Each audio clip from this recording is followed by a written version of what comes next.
hope that triggered some PTSD episodes in some of you, but for the uninitiated, this is Yozora, the super boss and the final boss of the Remind DLC in Kingdom Hearts 3.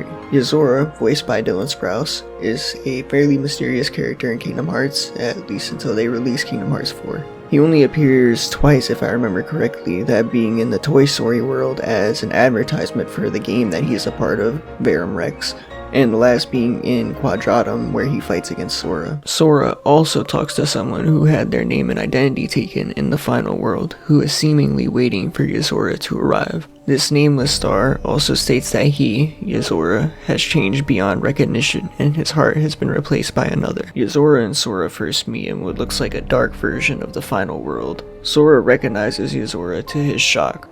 How do you know that? Who are you? I'm Sora.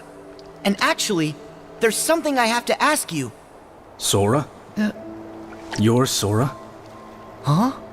You know who I am? Sure. I've heard of you. If you're here, then this can't be the real world, can it? But wait, that girl, she told me about you. Maybe you are real after all. Are you done? No, this isn't the real world, and I am here. But this isn't what I really look like. How'd you recognize me as Yozora? Huh? Why are you using Sora's name? Because I am Sora. If you are who you say, and it was fate that brought us here, then my path is clear. What?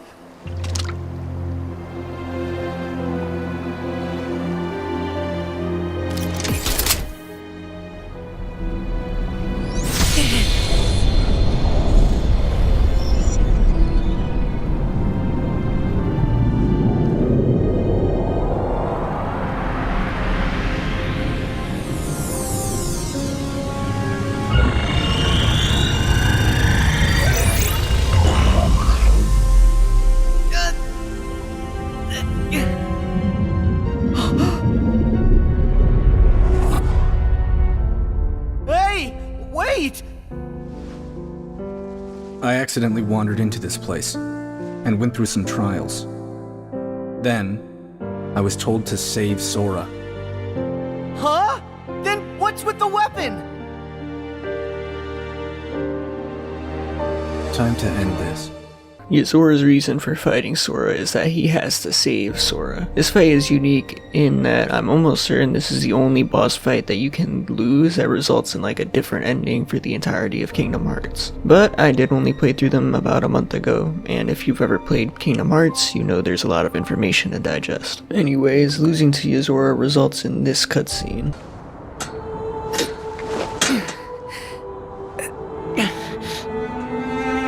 Sorry, but I don't lose.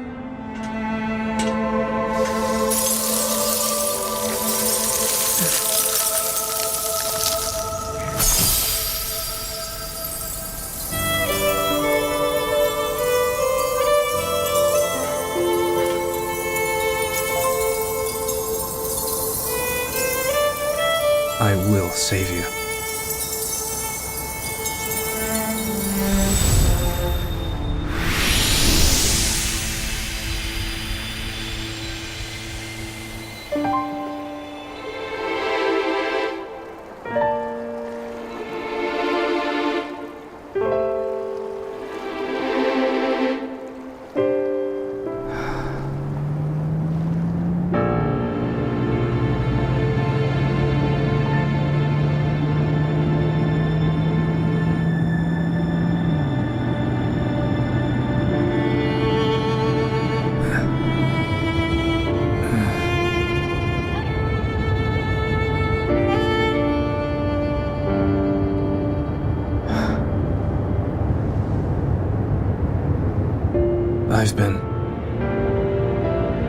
I've been having these weird thoughts lately. Like, is any of this for real or not? None of this makes sense to me.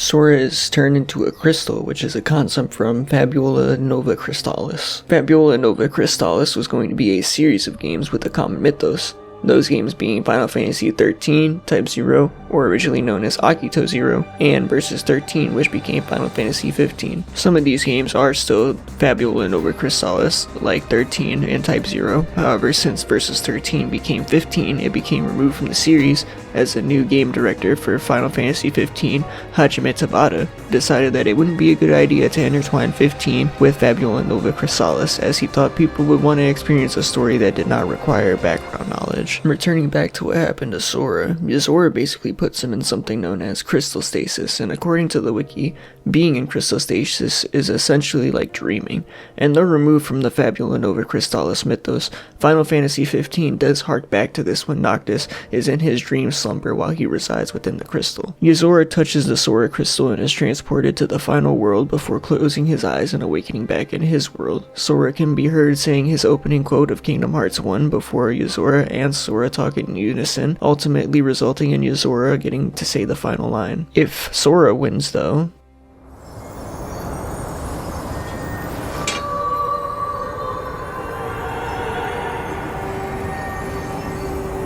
I guess that my powers aren't needed yet. What do you mean? Never mind.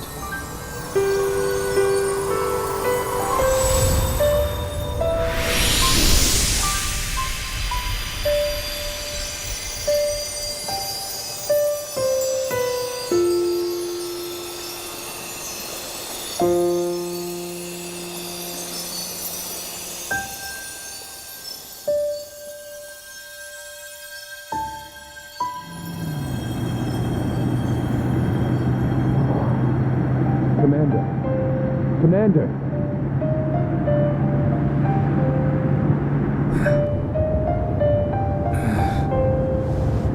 Impressive, is it not?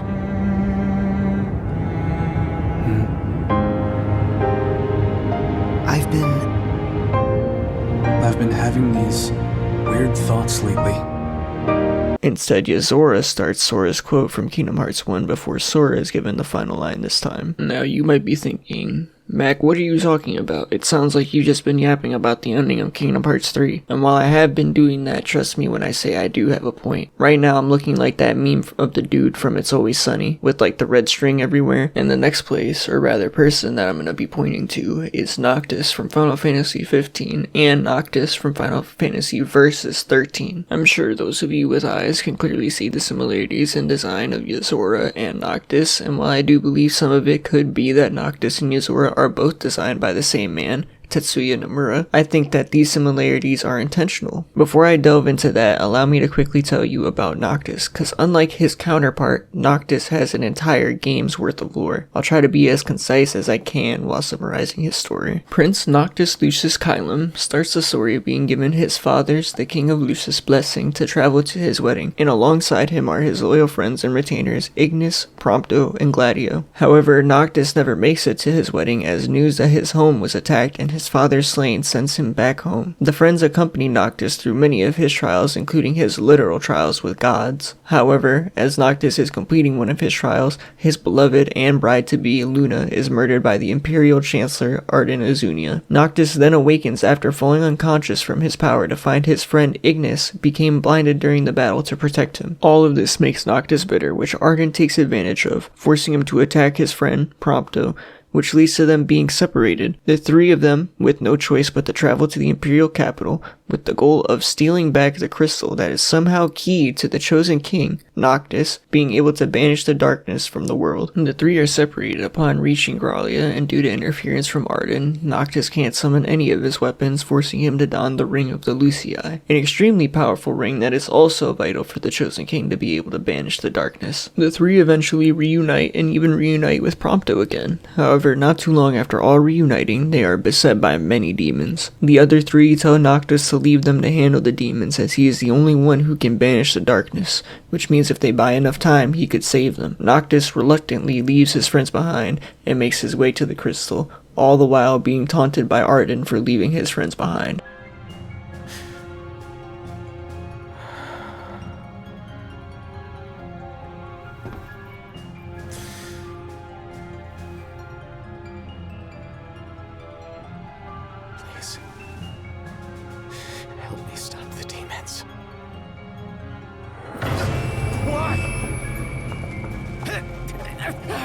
unharmed by the light of the chosen king.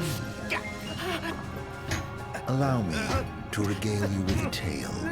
In an age long past, an incurable scourge ravaged mankind. A tiny menace that twisted men into monsters, the likes of which you've seen. In Lucis lived a savior who could cure the afflicted. His body would come to host myriad demons, let countless lives be spared. But a jealous king, one not yet chosen by the crystal, ostracized and demonized this healer of the people, making a true monster of him. I gave you my name earlier, but you should know that it was not a name given to me at birth. Arden Lucis Kylum is my proper name. You'll never guess whose name Izunia was. No. Killing you as a mortal will bring me scant satisfaction. Claim the crystal's power. Arise as its champion. Only once the crystal and king are no more can I know redemption. Come back soon.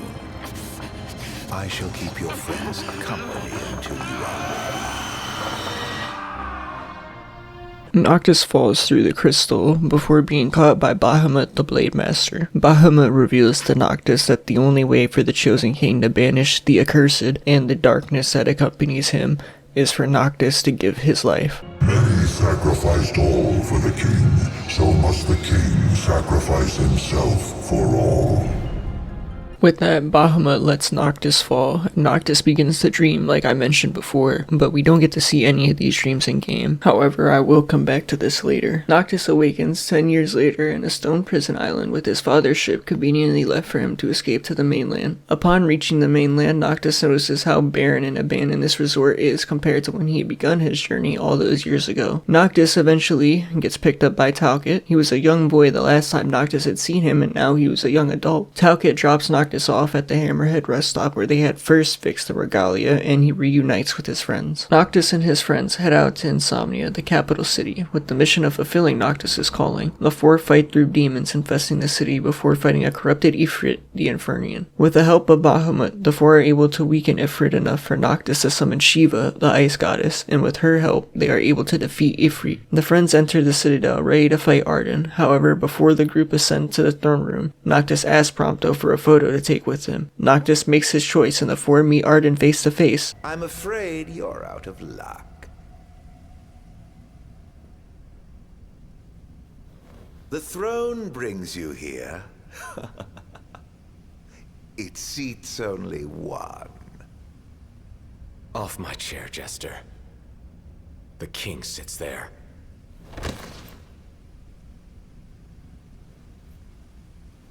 Oh, Noct. How I have waited for this.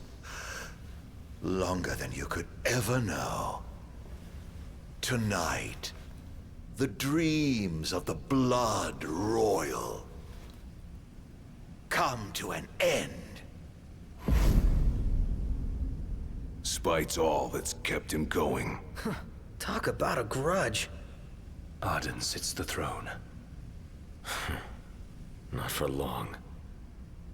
This is my ascension. Arden incapacitates Noctis' friends, saying that they have no place in this battle of kings. Noctis is able to defeat Arden, killing him in this world using all the royal arms at his disposal. Now it is over, Majesty. What will you do?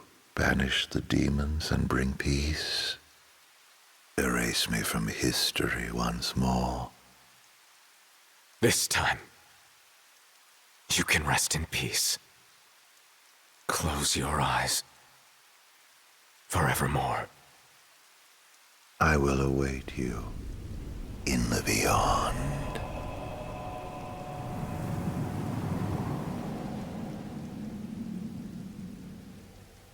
Noctis and his friends stand where their journey started all those years ago, ready to bid Noctis farewell. As Noctis ascends the stairs, he turns back. Prompto. Gladio. Ignis. I leave it to you. Walk tall, my friends.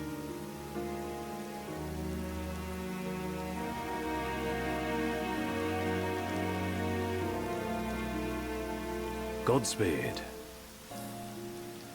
And take care. Majesty.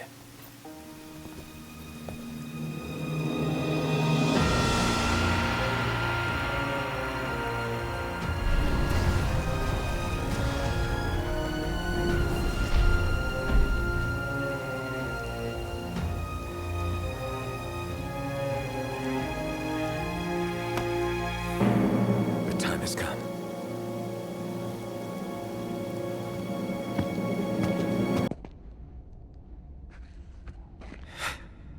I'm home. I walk tall. And though it took me a while, I'm ready now.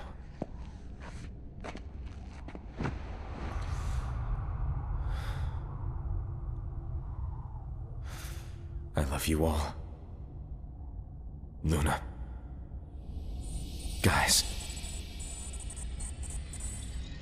Dad.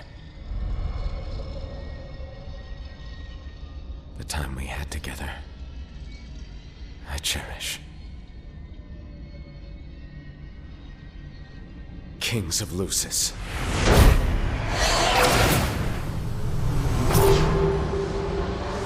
Come to me!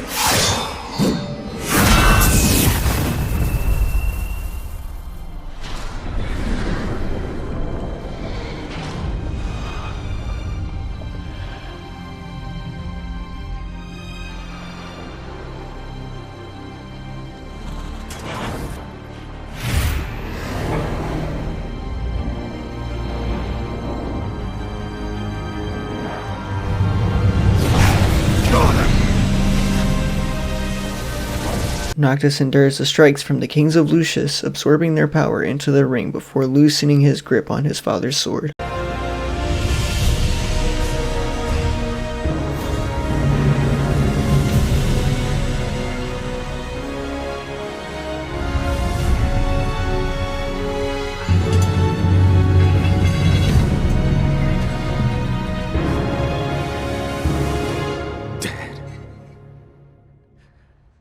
Trust in me.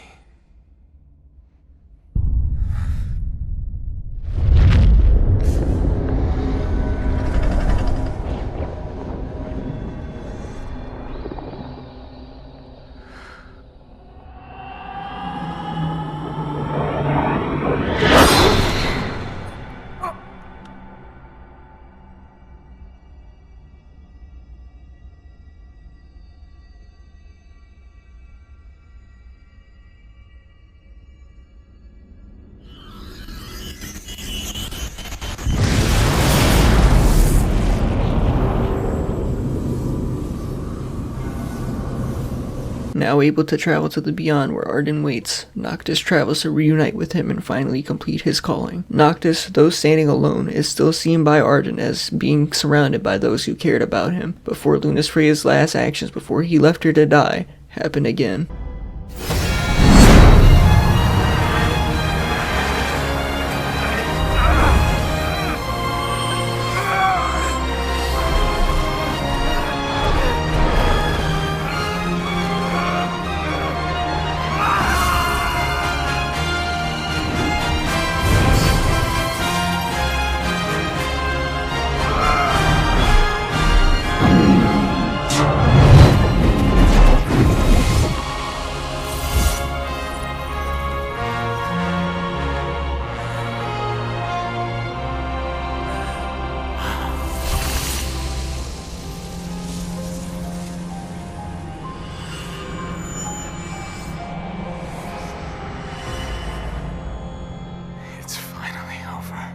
Noctis' calling is complete, and the sun rises in insomnia, signaling that Noctis has succeeded in bringing back the light.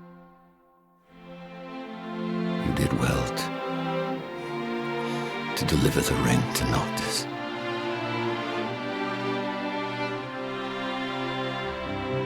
Wayward though my son may indeed be.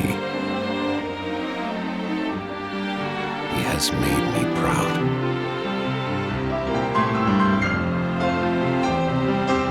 May you too know happiness.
Let me just say, the cutscene that plays where Noctis, I assume, has just told the group of his fate, and he tells them that despite knowing what he has to do, that being there with them in that moment is too much for him, that shit's a 10 out of 10 for me, dog. Anyways, now that I've traumatized you, or re-traumatized you with the ending of Final Fantasy 15, what am I trying to get at? I said a while ago that I think the similarities between Noctis and Yozora are intentional to the extent that I would say that they are in fact one and the same, or at least Yozora's a version of Noctis. Allow me to elaborate on what I mean. Yozora and Noctis share many physical characteristics such as their clothing and weaponry, mainly the engine blade. Yozora's red eye comes from the original design of Noctis from Versus 13, and assumedly his blue eye comes from the Noctis of Final Fantasy 15. The things they share do not only extend to their physical aspects, but the car that Yozora is in is clearly the Regalia. In fact, the reward for beating Yozora is the Crystal Regalia. The entire scene of Yozora waking up in the car parallels the original Versus 13 trailer of Noctis sitting in the back of the car. It goes even deeper and extends to the music as well. Somnus, though named after Noctis' ancestor, is definitely meant for Noctis, as the title translated from Latin to English means rest, which alludes to his fate. Now listen to this portion of Secrets of the Night, which plays as Riku looks up at Yozora, who I just realized is sitting on the Citadel.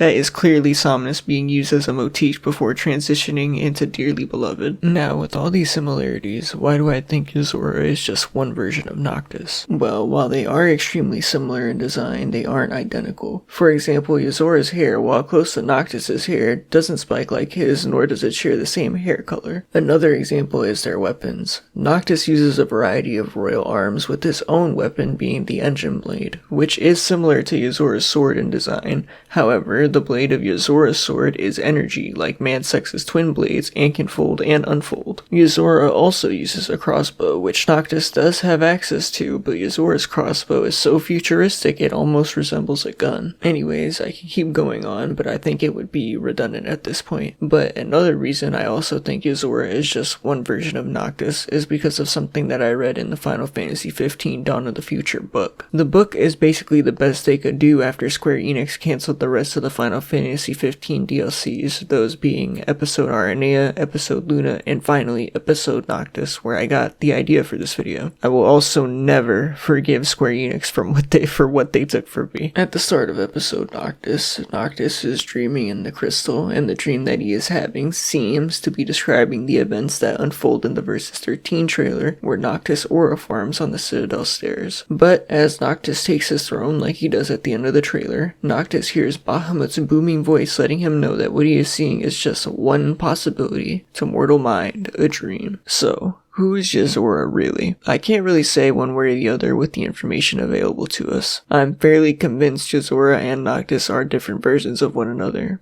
Perhaps Yozora is one of Noctis' dreams, like how he dreams about Versus 13 in the dawn of the future. However, two statements from the Heartless Star and Yozora himself force me to speculate to a point where everything beyond this point I can no longer say in confidence. And frankly, if I don't make a guess now, I'm going to keep questioning things and never finish this video. The Heartless Star tells Sora that the one she is waiting for has changed drastically and his heart has been replaced by another. Along with this, Yozora says that his current appearance isn't how he really looks like. That leads me to believe that the Yozora from Verum Rex trailer might not be the same Yozora that Sora meets in Quadranum. I think the heart currently inside Yozora is that of Noctis, which would explain why the Heartless Star can't recognize them as Yozora, and why Yozora says that his appearance isn't his real one. Yeah, it's flimsy and kinda sounds a bit fanficky, but at this point until Kingdom Hearts 4 comes out, all I can really do is guess. I do hope that Yozora is in some way Noctis. I never brought this up in the video, but Tetsuya Nomura was the original game director of Versus 13,